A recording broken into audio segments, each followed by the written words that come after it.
A black helicopter punched the snow outside my $65 motel at midnight, and the man who stepped out knew my middle name, the one I never put on resumes. 3 hours earlier, I'd left that resume on a 24/7 diner counter off Route 28, thinking I'd just lost paper. Instead, a private number called, "Does this resume belong to you?" 5 minutes before that call, my building texted, "Smart lock code changed. Primary access, Kira Hale." My cousin, if stories like this feel too real, like and share. Tell me where you're watching from. Your comments help people who think they're alone. I was in River Forge, upstate New York, hiding from a burnout that felt like sandpaper on my nerves. 31 senior risk analyst at Helio Quarry Brands, the kind of job that eats your nights and then your name. The diner smelled like coffee and fryer oil. I'd polished my CV for days, even planted 2 tiny trap typos, missing M in government, flipped IE in strategic so I could track leaks. The man on the phone said both out loud, calm as a judge, and added, "They're clever watermarks, Ms. Zoe Aller-Foster." I hadn't told him that middle name. "Who are you?" I asked. "Elias Rothwell," he said. "I'm holding your resume, and something else." The motel window started to hum, then shake. The thump of blades came through the glass. "That sound," he said, "is your ride. Pack a bag." When I opened the door, the storm turned to strobe. He walked through the rotor wash in a gray suit and cashmere coat like weather obeyed him, handed me a heavy cream envelope, and waited. Inside was a real photograph, my mother on a sailboat, laughing, younger than I'd ever seen her, and the same man beside her with his hand on her shoulder. "You knew her?" I whispered. "She was my daughter," he said. "I am your grandfather." The word didn't fit the hallway, but his next line did. "Tonight, we take back what they stole. We start with the name they used to hold you down." Behind him, the helicopter door stayed open, lights painting the snow. I thought about my code changed without consent, Kira's smirk in my head, Mason's silence, and the way panic wants you loud. I wasn't going to be loud. "Get your coat," Elias said, voice flat. "We're going to Boston." I tucked the photo inside my jacket, killed the motel light with one finger, and stepped into the wind. Boston was slate blue and empty when we landed. The car rolled to my building at 4:07 a.m., and by 4:12 I was staring at my own door, Unit 1214, while the new faceplate blinked red. My fob gave 3 fast beeps. My code, my mother's birthday, flashed denied. Behind the door, I heard slippers on hardwood, then the chain slide. Kira cracked it 4 inches wearing my gray silk robe. "Zoe, it's the middle of the night," she said, like I was the one trespassing. I pushed and stepped inside. The smell was wrong, Cynthia's gardenia perfume. My entry painting was gone, replaced by a cheap mirror. My books were packed into banker's boxes against the wall, labeled in Kira's slanted Sharpie. "Zoe, storage." Mason stood in the kitchen under the stove light, a spoon halfway to his mouth. "It just made sense," he said, eyes red. "You're never here." His parents padded out in matching robes like this was their lake house. Kira slid a paper off the dining table and smiled. "It's legal. New co-lease. You signed." It was clean, my e-signature in black vector ink. 3 months ago, Mason helped me extract it for a big NDA when the portal glitched. He'd kept a copy. "Fraud," I said. "That's your signature," Kira sang. Management accepted it. Cynthia lifted a family photo toward the hook where my painting used to hang. "This brightens the room." While she reached, something small and black peered from the bookshelf gap. An eye of glass, a pinhole camera, angle set to catch the couch, the boxes, my face. They hadn't just locked me out. They had staged a breakdown to record. Kira plucked a card from my open wallet and read the numbers like a party trick. "She still has a 5,000 limit. After all that, I'm broke talk." Mason wouldn't meet my eyes. The old version of me, the explainer, the fixer, rose in my throat. I swallowed her. I turned and walked out. Elias stood by the elevator where I'd left him, hands in his coat, expression unreadable. The hallway walls were thin. He'd heard enough. "Call the police?" I said. "They'll call it civil," he replied. "They'll point to a signed page and tell you to get a lawyer." They also planted a camera to bait you into a scene. He took a card from his pocket, Harbor Pike LLP, and tapped a pencil note on it. Appendix R, misrepresentation. Your firm's clause, he said. He used a privileged asset, your signature file, to commit fraud. That creates leverage. The elevator dinged. No speeches to them, he added. Collect the chain, then cut the wires. We didn't go to a motel. We went to a glass box over the harbor where he kept a permanent suite. At 5:06 a.m., he handed me an encrypted laptop. Hammers are slow, he said. Use the scalpel. I reset every password with random strings, killed Kira's supplemental card, set my bank to ping me for any charge over $50, and froze my credit. While I worked, he made 2 quiet calls. Full forensic retrieval, he told one. Device logs, cloud mirrors, and litigation hold notices out by noon, he told the other. I opened my cloud activity log and saw the first spark in the wires. 2 days earlier at 3:15 p.m., Zoe_CV_master_V9_exec.pdf had been downloaded by Mason D. Then forwarded to a personal address I knew too well, ruth.calder at not company email, my boss. The screen went sharp. This wasn't only a lockout. It was a play to end my job. Elias didn't look up from the paper in his hands. By tonight, he said, like he was reading my mind. They will either sign what we send them, or they will meet the police you wanted to call. Your choice is tone, not outcome. By 6:02 a.m., 2 techs in hoodies were at the suite door with silver cases. By 6:20, they'd mirrored my cloud, pulled my router history, and found the bookshelf camera on my Wi-Fi, device ID, Mac, install time stamped 10:38 p.m. They matched another log I'd already seen in my archive. 2 days earlier at 3:15 p.m., Zoe_CV_master_V9_exec.pdf, downloaded by Mason D, then forwarded to a personal address, ruth.calder at not company mail. While they worked, I froze my credit, revoked Kira's card, set my bank to ping any charge over $50, and changed every password to random strings. At 7:41, my bank flagged a lost card report from their zip, blocked. At 8:05, the forensics lead slid me a printout, a $5,000 store card in my name approved yesterday, plus a new phone line opened at 8:12 p.m. Identity theft, clean as a lab test. Harbor Pike moved like a drill team. At 8:33, they filed an emergency notice to quit with building management citing my original lease in Section 12B, no transfer without my wet signature, and served a litigation hold on Mason and Kira by email, courier, and text. I liked that part. It meant if they deleted a single message, it was evidence tampering. At 9:10, the senior partner laid out my fork in the road. We can go criminal now, police, cuffs, DA, or we can use this as leverage. You pick. I picked the scalpel. By 9:27, a stipulated judgment hit their inboxes. Vacate in 24 hours. Full restitution, fraud cards, phone, lease penalties, legal fees. Permanent restraining order, surrender of all devices for a forensic wipe, written confession. If they refused, we'd file criminal charges by 6 p.m. and send the building video to the DA. My phone lit up with the panic I expected. Kira, then Cynthia, then Mason. But I answered none of it until 11:14, when I decided to make one call count. I put Mason on speaker and pressed record. He went straight to the script. It was to help you, he said, voice wet.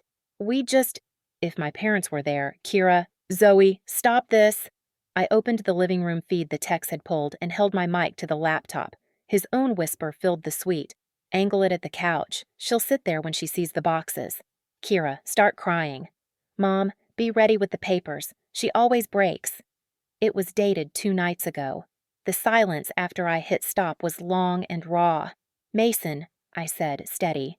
You have until 5 p.m. to sign. If you don't, this audio and the resume download log go to your CTO and the DA. No more speeches. I hung up.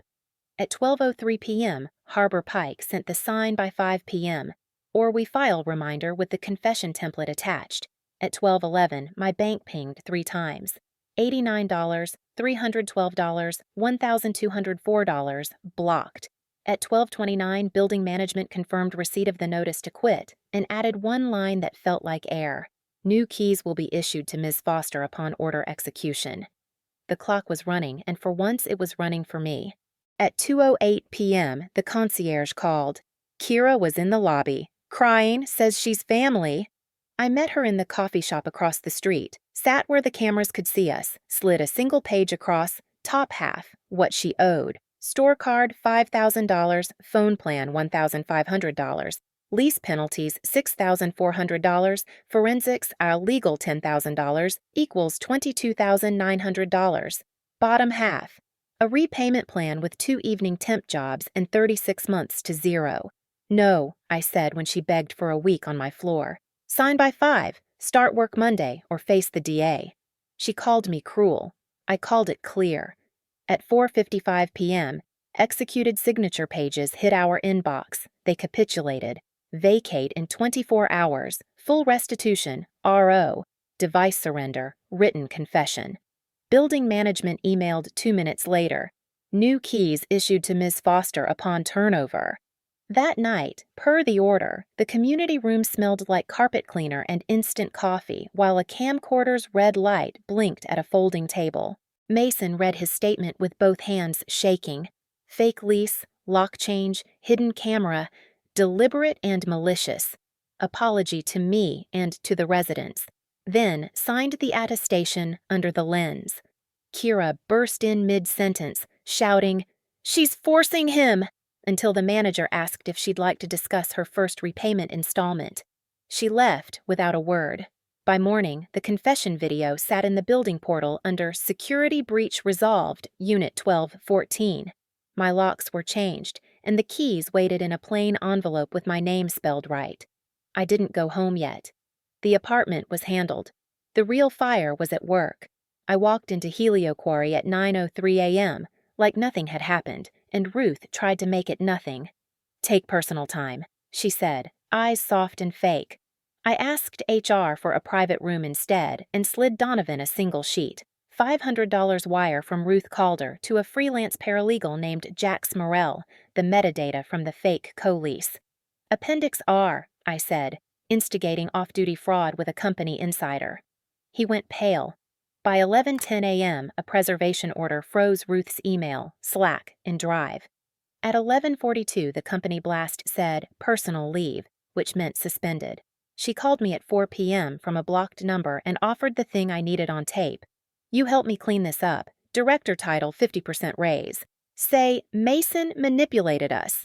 I said, "Thank you for clarifying," and saved the file. That night, I built the pitch she had tried to steal from me. Project Perimeter wasn't a sob story, it was math. Goodwill bleeds 18% into non-billable scope creep. Boundaries recover it. Then I set a trap for the thieves I knew were still watching. I uploaded a decoy version to an old shared drive, same title, new invisible watermark, one tiny number changed on slide 7, and left the window open. At 10:22 p.m., the log pinged. Project Perimeter _v2.pdf opened from a coffee shop IP on a device ID that matched Mason's laptop. He'd passed the deck again. Good. In the morning, Ruth's allies tried a new angle. An anonymous blast hit the exec board. Nepotism. Zoe Foster is the chairman's granddaughter. She's using family to rig North Alder. It was clean poison. I drove to the River Forge diner where this started and sat across from Elias. "They know," I said. "Let them look," he said. "Give them no calls to find. Let the work answer." I sent the final deck to the selection inbox at 7:08 p.m. No signature block, just the file. 2 days later, I presented last. 10 minutes, no fluff, freeze vanity spend, shift 8% from rented ads to owned media, change KPIs to qualified conversion, enforce perimeter gates in every contract. When a committee man asked about the rumor of a leak, I didn't flinch. "We watermarked the early file and baited a second," I said. "We tracked both exfiltrations and contained them. The breach proved the framework." They didn't nod. They didn't blink. They just stared while I closed at 9:59 on the dot. An hour later, the email came. A statistical tie. Decision escalated to a closed family council vote. A second ping followed with a calendar invite that changed the floor under my feet. Attendees: Office of the Chairman, Harbor Pike LLP, and me. Not agency, not guest. My name sat there alone. Family. The family council room felt older than the city. Dark wood, long table, 12 faces that looked like portraits come alive, and my name card sat beside a pen that was heavy enough to be a warning. Elias took the chair across from me and said only one sentence before he stood back up: "I will not vote." Then he looked at the room. "Yes, she is my granddaughter. I made no calls, I gave no orders, and I will not take part in the decision." He sat. The chairman asked for the nepotism matter. I kept my hands flat. Our lawyer slid 3 receipts down the table like cards. The $500 wire from Ruth to the freelance paralegal who drafted the fake co-lease. A parking garage still of Mason handing the cash balance to the same man. And an audio clip.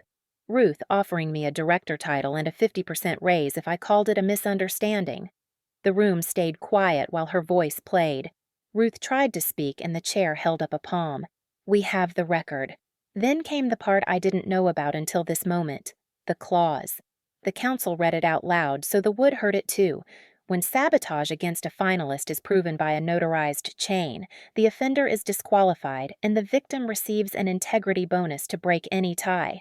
No speeches, no spin, just a rule. The chair marked 2 boxes and looked down the table. Helio Quarry's pitch led by Ms. Foster is now the highest score. Eyes moved to me. "Will you accept?" I said yes on 2 terms. The contract would carry my name as Foster, and the work would be executed exactly as written in Project Perimeter. No scope creep, no off-book favors, quarterly boundary reviews in the contract itself. "Agreed," the chair said, and the stenographer typed the words that changed everything. Donovan from HR stared at the wire slip like it might burn him, then whispered to the CEO that Appendix R had to be enforced. A staffer handed Ruth a single sheet. Immediate leave pending termination. She tried for one last scene. She used family, and the chair didn't look up. "Family did not vote, your wire did." 2 guards opened the door. She walked out without looking back. There was one more noise in the hall, the wrong kind. Mason and Kira had pushed past a desk and made it 10 feet before security caught them. He was pleading, she was pointing. The doors closed on the sound like a lid. It took less than 10 seconds. I signed the contract with a steady hand. The pen scratched, the paper took the ink, and the room shifted from trial to business. Outside, Elias and I walked the same hall in silence. He didn't take my arm. He didn't give a speech. He only said, "Deliver the work." I nodded because I would. That night, I picked up the new keys to 1214 from a plain envelope with my name spelled right. The lock turned green. The air was mine again. No gardenia, no boxes, no camera. I set the contract on the table, leaned my elbows on the cool wood, and looked around. I didn't feel triumphant. I felt exact. The next morning, I sent 2 emails. One to the building manager with the link to the video for any tenant who needed proof that no can be a full sentence, and one to my team with the Project Perimeter kickoff, dates, gates, and the first boundary review on the calendar. I kept the photo Elias gave me in a drawer under the spare keys. I don't need it to work. I just like knowing where it is. People say the opposite of love is hate. It isn't. It's permission. The night they changed my lock, I gave it back to myself. Boundaries did the rest.